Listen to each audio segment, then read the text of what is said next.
रहे हैं आपके साथ मैं हूं पूजा। देश में कोरोना के आंकड़े भले ही कम दिखाई दे रहे हैं, लेकिन मुश्किल अभी खत्म नहीं हुई है। शहरों से अलग हटकर महामारी गांवों की तरफ रुख कर चुकी है और शायद ही कोई राज्य बचा हो जहां के गांवों में कोरोना ने अपने पैर न पसार रखे हों। सरकारें दावा कर रही हैं कि गांव में कोरोना पर ब्रेक के लिए प्रशासन एक्शन में है। ऐसे में हमारी टीम ने यूपी और बिहार के गांवों की जमीनी हकीकत समझने की कोशिश की। सबसे पहले चलते हैं यूपी के बिजनौर जिले के एक गांव में, जानते हैं वहां की क्या है हकीकत और सरकार ने क्या तैयारी की है। हमने अपने बहुत ही परिवार के लोगों को, अपने मिलने वालों को, अपने मित्रों को खोया है।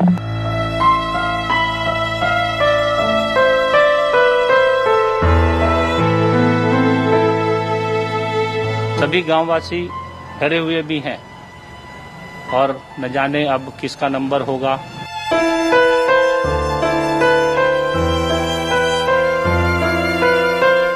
ये 3-4 दिन से बीमार थे, वो सर्दी खांसी जुकाम की समस्या थी।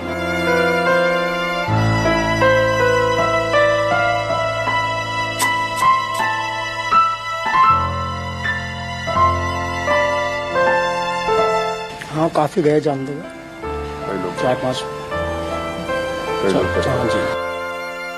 दूर हो जाता है अपना चेहरा अपने हाथों से, मुकम्मल होती है वबा के दिनों में तन्हाई।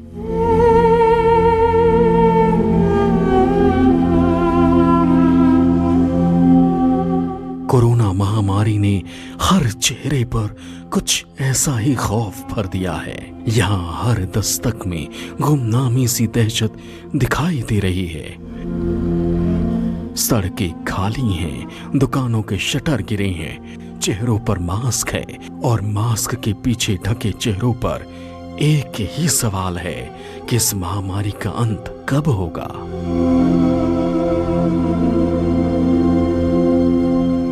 कोरोना महामारी की दूसरी लहर गांवों में मौत बनकर टूटी है। बुखार, खांसी, जुकाम हुआ और कोरोना ने जकड़ लिया। लोग अस्पताल भी दौड़े लेकिन जान नहीं बच सकी। कुछ बदनसीब तो ऐसे भी थे जिन्हें अस्पताल तक मयस्सर नहीं हुआ। बिजनौर के जैत्रा गांव की कहानी भी कुछ ऐसी ही है। पिछले 1 महीने में यहाँ पर 30 से ज्यादा लोगों ने दम तोड़ दिया। लोगों के सामने अपनी सांसें गिन रहे थे और कोई कुछ भी नहीं कर पाया। गांव में पहले कोरोना काल बनकर आया, फिर ब्लैक फंगस भी जानलेवा बन गया। यहाँ कल ही ब्लैक फंगस ने एक शख्स की जान ले ली। इस बार कोरोना ने सबसे ज्यादा कहर जो है वो गांव के अंदर बढ़ पाया। हालात ऐसी हो गई कि किसी गांव में 30 मौतें तो किसी में आंकड़ा लगातार अभी भी बढ़ रहा है।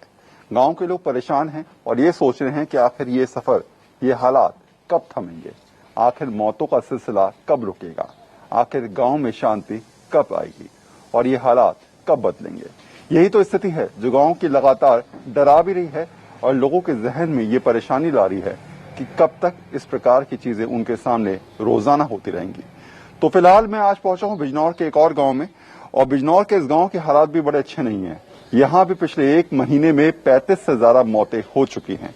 यहाँ भी आप सड़कों के हालात वैसे ही देखेंगे जैसे और गांव में देखे हैं। सुनसान सड़कें, चेहरों पर मास्क, आंखों में शिकन और ये टेंशन हमेशा रखना कि अब अगला नंबर किसका होगा, हालात आगे कैसे होंगे, परेशानियां कैसे दूर होंगी। तो अभी पिछले 1 महीने की अगर मैं बात करता हूं तो यहाँ क्या कुछ बदला और मौतों का सिलसिला जो शुरू हुआ था वो अभी तक कह रहे हैं लोग थमने का नाम नहीं हो रहा। इस पिछले 1 महीने में हमने अपने बहुत ही परिवार के लोगों को, अपने मिलने वालों को, अपने मित्रों को खोया है। कल ही एक डेथ ऐसी हुई है, मेरे भाई थे कमलजीत जी, जिनका निधन हो गया है और वो कोरोना से पीड़ित थे और उसके बाद उनको ब्लैक फंगस हो गई है, जिसके कारण उनकी मृत्यु हो गई है। सभी गांववासी डरे हुए भी हैं और न जाने अब किसका नंबर होगा, इसके लिए सभी परेशान हैं।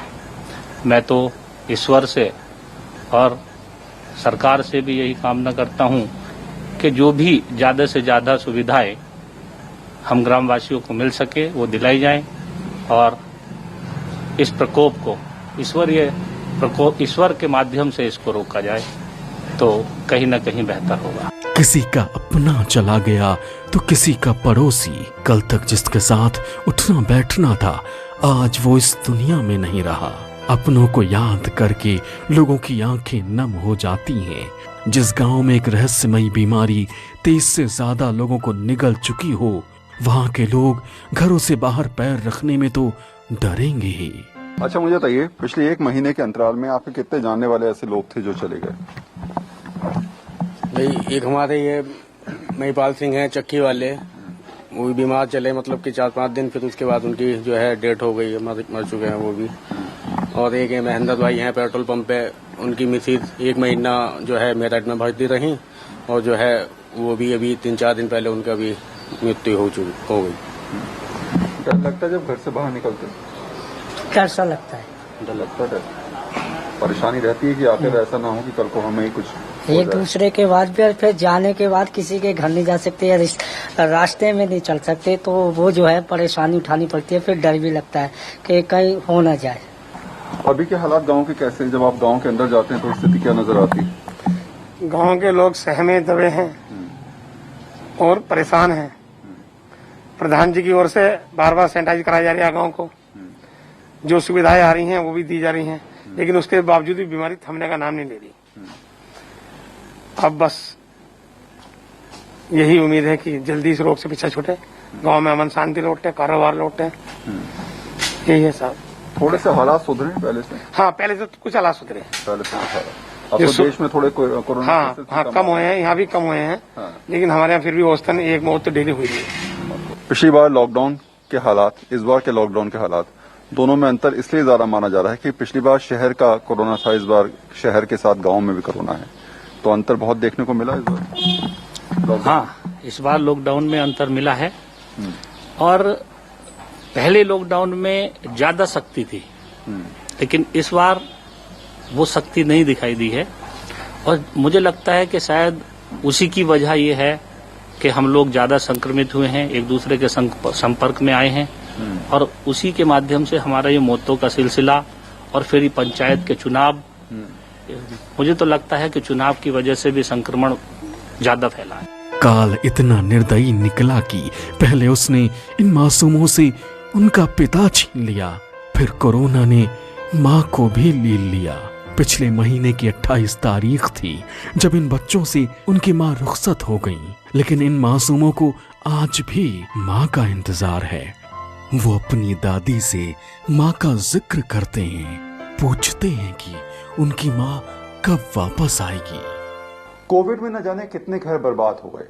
हालत ये हुई कि कई बच्चों के माता पिता चले गए, तो कई जगह ये स्थिति बन गई कि कोई परिवार में 2-2, 3-3 लोगों की मौत हो गई। बिजनौर के इस गांव के हालात भी ऐसी हैं। इन दोनों बच्चों के माता पिता फिलहाल इस दुनिया में नहीं हैं। पिता की मृत्यु पहले ही हो चुकी थी और माता की मृत्यु फिलहाल कोरोना की वजह से हो गई। ये कब की घटना है और ये कब हुआ था इनकी मम्मी को कोविड? कोरोना कब हुआ था इनकी मम्मी को? अप्रैल में। हाँ, 28 अप्रैल। 28 अप्रैल। और कितने दिन बीमार रही लगभग वो? 2 दिन, तीसरे दिन एक्सपायर हो गई। 2 दिन बीमार रही। तो क्या बुखार हुआ था उस समय? हाँ, बुखार हो रहा था उसको, तेज बुखार हुआ। हाँ। उसके बाद एक्सपायर हो गई, डॉक्टर के पास लेकर गए। हाँ। नहीं पहुंच पाई वहाँ तक। नहीं पहुंच पाई। क्या ऑक्सीजन की दिक्कत आई थी? हाँ, शायद ऑक्सीजन की दिक्कत थी। ऑक्सीजन की दिक्कत थी, सांस लेने में दिक्कत हो रही। हाँ, सांस लेने में दिक्कत थी। तो अभी इन दोनों की देखभाल आप ही करी दादी जो है? फिलहाल तो नहीं कर दी। आप ही करी। कोई और कहीं से कोई मदद मिल पाई आपको? कुछ नहीं, कोई मदद किसी ने नहीं? किसी ने नहीं। कहीं कोई किसी ने आकर कुछ कहा हो कि भाई जो भी बच्चों की जिम्मेदारी है वो हम उठाएंगे या फिर जो भी पैसा होगा वो हम खर्च करेंगे? किसी ने नहीं कहा। किसी ने नहीं कहा। कौन कौन सी क्लास में पढ़ती हैं लोग? ये 5th पास की है इसने। हाँ। तूने? इसने 2nd पास की है। 2nd पास। ये 2 बच्चे हैं? हाँ, 2 बच्चे हैं। तो यही हालात होते हैं जो समझाते हैं किस तरीके से मुश्किलें अभी जिंदगी में चलती रहेंगी। आसान रहा ही नहीं है और शायद ये दोनों बच्चों का भविष्य भी इसी तरीके से रहे। हालांकि मदद मिल जाए कहीं से तो हो सकता है सहारा मिल जाए, लेकिन फिलहाल कोई उम्मीद भी नहीं है। कुछ ऐसा ही कहर पड़ोस में रहने वाली इस महिला पर भी टूटा। 10 मई को इनके पति को हल्की खांसी और बुखार हुआ। इलाज के लिए अस्पताल ले जाया गया, लेकिन उनको बचाया नहीं जा सका। कोरोना की वजह से कई लोगों ने अपनों को खो दिया। कई लोग आज भी इस बात का इंतजार कर रहे हैं कि हो सकता है कि उनको कुछ आर्थिक मदद मिल पाए, लेकिन यहाँ परिवारों की स्थिति ये भी है क्योंकि वो समझते हैं कि शायद आने वाला दिन उनके लिए अच्छे इसलिए भी नहीं है क्योंकि उनके अपने जा चुके हैं और सहारा कहाँ से मिलेगा इसकी कोई उम्मीद भी नहीं है। तो एक और परिवार के साथ मैं यहाँ पर बैठा हूँ, जिनसे मैं पूछ लेता हूँ कि आखिर जो कुछ भी हुआ उसके बाद क्या कुछ मिल पाया सरकारी मदद के तौर पे उनको या नहीं, या अभी के हालात कैसे हैं और आने वाली जिंदगी के सफर के लिए क्या कुछ उनके पास आर्थिक रूप से मदद है या फिर नहीं है। मेरा पहला सवाल ये है कि ये कब हुआ और उनको कोविड हुआ था या फिर कुछ और दिक्कत थी? उन्हें खांसी जुकाम बुखार की थी और दवाई चल रही थी, और फिर अचानक 10 तारीख को तबीयत खराब हुई और पास में अस्पताल है, क्या नाम है, पद्मा डॉक्टर के नाम से है यहाँ पे, तो वहाँ ले गए। फिर डॉक्टर ही को पता होगा क्या हुआ क्या और नहीं। ये कितने दिन में सब कुछ हो पाया हुआ? ये 3-4 दिन से बीमार थे, वो सर्दी खांसी जुकाम की समस्या थी। अभी कितने बच्चे हैं आपके? दो? एक बेटा है एक बेटी है। तो कौन कौन सी क्लास में पढ़ रहे हैं? बेटी 12th में है और बेटा 9th में है। तो कहीं से कुछ आपको मदद मिल पाई, कहीं से कुछ आर्थिक रूप से? अभी कहीं तो से कुछ नहीं। कहीं से कुछ नहीं मिला। तो अभी आपका जो खर्चा है, जो आर्थिक रूप से आप कैसे अभी जो पति छोड़ के गए हैं मेरे, उसी से काम चला रही हूँ। किसी ने आगे कोई बताया नहीं कि कहाँ से कुछ मिल पाएगी मदद? सरकार की तरफ से, प्रशासन की तरफ से कोई नहीं आया? अभी मैं यहीं पे हूँ, धामपुर में हूँ, तो मुझे अभी ऐसा कुछ नहीं पता। अभी जहाँ पे सर्विस करते थे वहाँ पे जाऊंगी तब कुछ पता चलेगा। अभी मैं कहीं गई नहीं, तो मुझे जाना भी नहीं है अभी। तो यही तो स्थिति है जो इंसान को और ज्यादा तोड़ देती है। आर्थिक हालात तो खैर आने वाले वक्त में चाहे कैसे भी सुधर जाएं, लेकिन इंसान की कमी पूरी होना बहुत ही मुश्किल है। शायद ये परिवार भी अब आने वाले वक्त के साथ अपने गम को कम करने की कोशिश तो करेगा, लेकिन इंसान को भुलाना बेहद मुश्किल भी है। ये लोग बात जानते हैं। जैत्रा गांव में इससे पहले कभी ऐसा मातम नहीं रहा। लोग खुशहाल थे, लेकिन पल भर में ही सब कुछ बदल गया। कोरोना आया तो कई दिक्कतें साथ लेकर आया। गांव से खुशहाली तो चली ही गई, साथ ही रोजगार के साधन भी खत्म हो गए। अच्छा मुझे बताइए, रोजगार तो बिल्कुल ठप होगा? हाँ सर जी, बिल्कुल रोजगार तो बिल्कुल पटा। इस टाइम काम धाम तो है ही नहीं कहीं से कहीं तक भी। अब 1.5 महीने से हम भी घर ही में पड़े हुए हैं। तो घर का खर्चा कैसे चल रहा है? वो खर्चा ये चल रहा है कि जो राशन वासन मिल रहा है सरकार से, या कुछ लड़का हमारा कर रहा है उसी के जरिए कर रहा है। क्या काम करते हैं सर? मैं परचून की दुकान परचून की। तो परचून की दुकान तो खुली है लॉकडाउन में? नहीं खुल पा रही है। 1-8 घंटा खुलती है। 1 घंटा खुलती है, तो कमाई तो बिल्कुल खत्म थी। हाँ। अच्छा ये बताओ मुझे कि कई सारे युवा लोग इस बीमारी की चपेट में आए, वो चले गए। क्या आपने कुछ दोस्त गए आपके ऐसे जानने वाले? हाँ काफी गए जानते गए, कई लोग 4-5। कई लोग चले हाँ गए। जी। करते क्या हैं आप? मैं डांस सिखाता हूँ बच्चों को। बच्चों को डांस सिखाते हैं? जी। तो ऐसे में तो आपका रोजगार भी हाँ ठप हुआ? डांस मार्च से बंद है, पिछले साल से ही बंद है मार्च। पिछले साल से बंद।